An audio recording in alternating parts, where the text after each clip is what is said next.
אנחנו כל הזמן סביב המשימה וממוקדים בניצחון. הצלחנו לחסל 2. תפסתי את הרימון, זרקתי אותו לגרם המדרגות, לכיוון שממנו הם זרקו אלינו, והוא התפוצץ שם עליהם. על הספינה הזאת, הדבורה, מפקדת סרן שחר. מאז שבת בבוקר, היא והצוות שלה נלחמים מול חופי עזה וישראל. מתחיל להבין קצת תמונה על מה קורה במדינה. רות, שם את זה בצד ויציאה לים. שריונריות לוחמות שנמצאות בגבול ישראל-מצרים, אבל דוהרות על זחלים עם הטנקים. שוב, אלה שאמרו, הם לא מתאימות, הם לא זה. ונלחמות שם במחבלים והורגות הרבה מאוד מהם.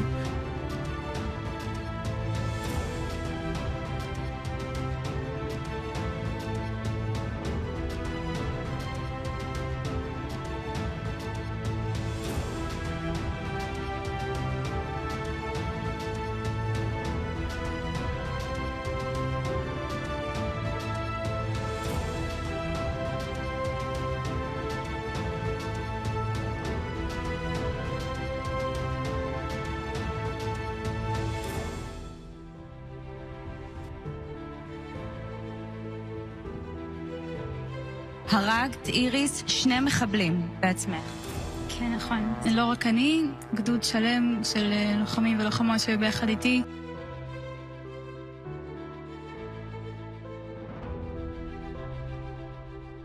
לוחמים ולוחמות נלחמו פה כתף אל כתף. אני גאה בהם, אני גאה בהן.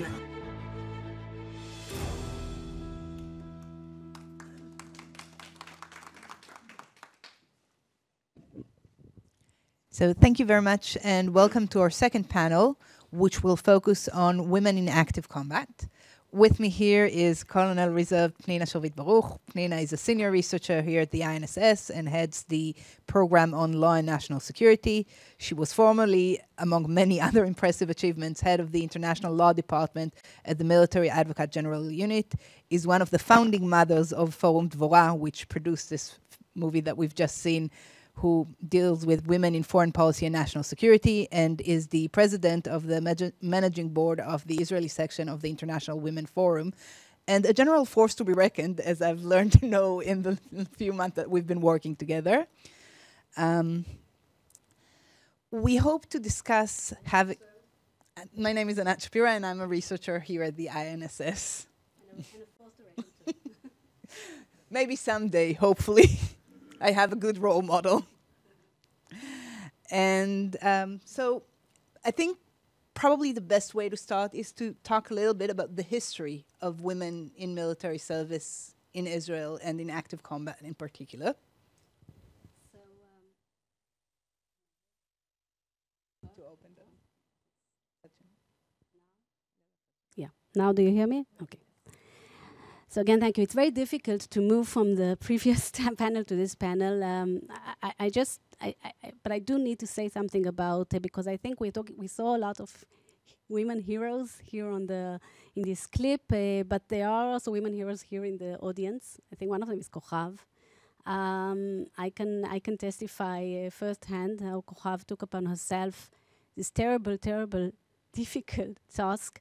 Meaning that I think that's the only thing she's been doing since the 9th of October, maybe not the 7th, and she has small children, and I trying to help and just reading the testimonies and hearing the testimonies and seeing the pictures and seeing the clips of the bodies that were burned, of the women and the men that were mutilated, of all the horrific things that happened, how children were tortured in front of their parents and parents in front of their children, and women that were raped and then shot while they were still being raped, and then all their breasts being chopped up. And she didn't tell you all these stories, so I'm just adding a little bit of them because that's what we had to, what we've been doing, mainly Kochav. And it's sleepless nights. That means a lot of sleepless nights. And I think that's also being a hero. So Kochav, really, we owe you to this, to do what we can to make sure that there's no denial. We have the Holocaust denial that happened so many years ago, and here we have the Holocaust denial, the 2023 edition, happening here when there's so much footage and so much proof. So that's also being a hero. But going back to the IDF and the women in the IDF. So in the IDF, we have a mandatory conscription. That's one of there are not many countries where women, where there is mandatory conscription for women. And it started already in the War of Independence. Women were involved actually in the fighting. You had women pilots. And then when the state was established, women were part of the military because they needed them. We were needed, small country, many enemies. You can't give up so much of the potential, but still the idea was in the first years of the country that the women were more assisting the men, I would say so, in assisting roles. And later on, when they needed more men for fighting units, so they entered the women into, again, supportive positions, instructors, mechanics. The shift was in 1995. In 1995, there was the very famous court decision in the Alice Miller case, a petition to the High Court of Justice, and the High Court of Justice said, and this was about a woman that wanted to become a pilot, and the IDF said, but the pilot course is only for men. So she went to the High Court of Justice, and the High Court of Justice said that having equal opportunity for women in the IDF is a human right. Even though the military gave all kinds of explanations, it will cost too much money, it will make it complicated. They said, no, these are considerations. You cannot not give someone equal right and equal opportunity for these kinds of considerations. And they opened up the pilot's course, and this afterwards was also introduced into the legislation itself, into Article 16A in 2000 of the Defense Service Law, which says, every woman has a right equal to the right of a man to fill any position in military service, unless required otherwise by the essence and nature of the position. So the idea was that this should be, they left still a possibility for some exception. This exception, following this law and during the years, 86% of the positions opened up for women, including pilots, including also combat units, mainly in the peaceful borders, let's say the border with Egypt, with Jordan, including on board ships, but still the fighting forces, the combat or units, the elite commandos are still closed for women. And at the total, you have at the moment 17% of the fighting forces in the IDF are women. So it's still not enough, and there is a petition to the High Court of Justice from about 2 years ago, I think, that we as Forum Dvora, I'm also here in my hat as Forum Dvora, joined on opening up all the combat positions to women, giving the opportunity, and we said we don't want to lower the standards, only those that are suitable. So we're not talking about lowering the standards, we're talking about giving them the opportunity to see if they meet the standards, let them be combat soldiers, and there are specific a few women that are the petitioners. Of course, the army established a committee, and they said, okay, we will open up a few specific bodies. They will open up, and everything as a pilot. We will open up as a pilot, the one that deals with search and rescue unit, and another unit. But in general, still, it's a problem. And part of the concerns that were raised were how will women cope with combat situations. So, for example, with the tanks, you have already women in tanks, in units in armory, but only, again, on peaceful borders. But the idea is it's a problem to put women in direct combat in enemy territory. So this was where we stood before the 7th of October. And that leads me nicely to the next question. So I think as we could see in the movie, what we realized after October 7th is that women have functioned in the battlefield. Even, as you mentioned, the women that were on the peaceful border of Egypt were called upon and actually were able to do heroic actions in the aftermath of the day and save many lives and perform amazingly to the point of admiration, I think we could all see. So how do you believe October 7th shaped and influenced the general public opinion and the army itself in viewing the integration of women into active combat roles? So we have here in the Institute, we have polls, public opinion polls, and the public opinion poll that was conducted after the 7th of October, I think it's in November, and here we have the results.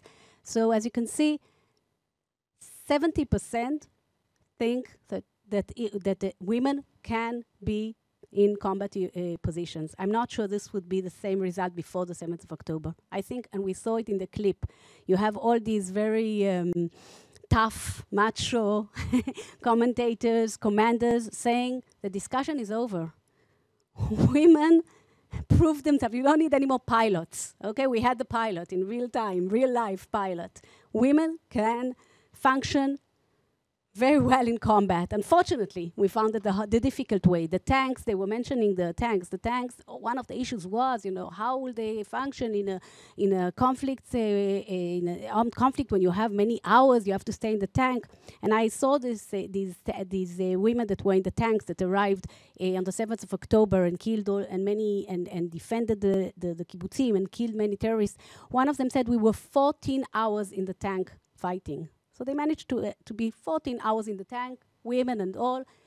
They can manage to go into other conflict zones. So I think at least at least those perceptions that came from a certain, I would say, predisposition of what women can and can't do, I think the 7th of October changed that. And I hope that this will also be, yesterday they phoned me for the court to say that the hearing in the petition is scheduled for, I think, the 6th of March. So let's see what the IDF will say, and let's say postpone it again. And I hope this will make a shift. That's one reason. Secondly, I think there will be a shift because, as I mentioned before, women were introduced into the military because they needed them. And now we need them again, and we need them in the combat units. I don't think the IDF now, after this war, is going to, all the fighting in the combat units are going to grow. We need more soldiers in these units. And here you have this huge potential that I think, Israel cannot afford not to tap into this potential. So I think necessity will also lead it to happen. And on the other hand, there are issues that are still there. A lot of the pushback comes from more, I would say, religious, conservative circles that are very concerned with the idea of religious soldiers being in close contact with women. Now there is a law, there is an order in the military order that deals with how to deal with men and women together and in an appropriate way. So there is an answer already in the system, but still you have all kinds of the concerns by these kinds of elements. I would say it's more the concern of the rabbis than of the soldiers themselves. The soldiers themselves know how to cope. But it's their leaders that are afraid that they will be corrupt or something. So here I think the idea is that you cannot, because of sensitivities, religious sensitivities that have, again, you have to give them a response. But there is a response. The response cannot be to push away the women. I understand. You've mentioned one reason why people oppose the service of women in active combat. Unfortunately, October 7th also highlighted another reason often cited in Israel, and that is what happens to women in captivity. There is a growing fear amongst Israelis that the terrible stories we hear about what women are going through when being held captive by Hamas will also result in a pushback against sending women to the battlefield. How would you respond to this fear? First of all, it's a genuine fear. We are very fearful for our women that are held hostage by Hamas about what they are going through. But I must say, unfortunately, we're also very worried about what the men held by Hamas are going through, also with regard to sexual assaults. So I was saying that we are very worried also about the men that are held hostage and what they are going through. And I think that this is always a concern, but again, this concern is regards women and men. And we did see that in November, when there was the the draft of November, there was a 12% rise in women that wanted to go to combat units in comparison to previous drafts. So we see that the women, the young girls, and they know what's happening. The young girls are not afraid. The young girls want to go, they want to fight, they want to be part of it in Israel, especially in these days when we feel that our existence is under threat. Everybody wants to contribute, and the biggest contribution that you can do is to fight for our country, and the women want to be there alongside the men. I think there is also an element to it is precisely the fact that every woman in Israel turns out to be at risk. What we've seen in October 7th is that it is enough that you will live in a certain city, in a certain kibbutz, in a certain settlement to put you at danger. So it's not just the women in combat roles that are at risk. Well, I hope that won't happen again, but yes, we all do. We don't know that for sure, yeah. We've been very positive about the processes going through Israeli society, but we should also remember that we've heard report in recent months about dismissal, for example, of reports by Israeli female scouters at the border in Gaza, which were dismissed by their superiors. We've heard about the non-commissioned officer in the Israeli intelligence, which warned before the war about her thoughts on what's likely to happen, and again, her concerns were dismissed. Do you think gender played a role in the dismissal of these soldiers' perceptions and opinions about what's about to come? So, well, there was a huge misconception in the intelligence prior to 7th of October about the possibility, the probability, the danger that Hamas could pose. And yes, they did ignore those that were there, the eyes, the women that were in the observation posts and saying what they see, and also the intelligence. But I think I would say two things. First of all, this misconception, I think, was very deep because also men that were trying to bring other kinds of opinions were not heard. So there was, when you are in a situation of misconception, anything that you know doesn't fit into what you think, you don't want to hear, in general. But I do think, and we do know, and there's even research, that women are heard less than men, and that men, especially. Sometimes even women tend to disregard what women say more than they will disregard what men say. And I think this is something that also should change. The way to change it is, first of all, by having more women around and more women in the decision-making process. Because one issue, and I spoke about having more women in combat units, and maybe especially those abroad will wonder, why is it so important? Why do we need women in combat units? They can do other things. And I think what we need to understand here in Israel, the IDF has a very central role, not only in what you do in the IDF, but in all the possibilities that open up after the IDF. And one thing is that when you're not in a combat role, you're not, it's difficult to get promotions to central positions in the IDF. So the senior commander, especially with operational decisions, all those that are sitting in the decision-making body in the IDF, all the generals, there are no women, almost no women there. We have only 2 women generals. Both are, one is the head, a judge, the head of the court, and one is the military advocate general, again, a legal advisor. And until now, we had one more general also from human resources. So we need women in the decision-making processes in the IDF. When there are more women there, they will also listen to women more. And then also, it translates also what happens after, because when people leave the military, these high-ranking officers are the ones that go to the top, to the head of the business, to the politics, to the public sector. And they are the ones also that go to the decision-making on the national level of the security. And it is very difficult to be heard in the, let's say, in the cabinet, the war cabinet, if you don't have some kind of background, of military background. And again, women have a difficult time to be heard in the levels of the national security level. So I think, again, we need more women around the table because their perspectives are important, and we also know, even from research on business enterprises, that when women are around the table, the decisions are better. The decisions are take more angles into account. Women ask more questions when they dare ask them. But when you're the only woman in the room, in a room full of generals, and I've been there many times, it's not easy to be the only one that is asking questions. But when there are a few, then you ask questions and you speak louder. So it's not enough that you have one woman. You need a few women, and women are not always sure about everything, and they are ready to acknowledge when they don't know things. And that's what you need in order not to have these kinds of misconceptions and surprises that we had on the 7th of October. Okay, to finish on a somewhat optimistic note, how do you see the future of young women being able to get drafted into combat roles and the way that will affect the society here in Israel?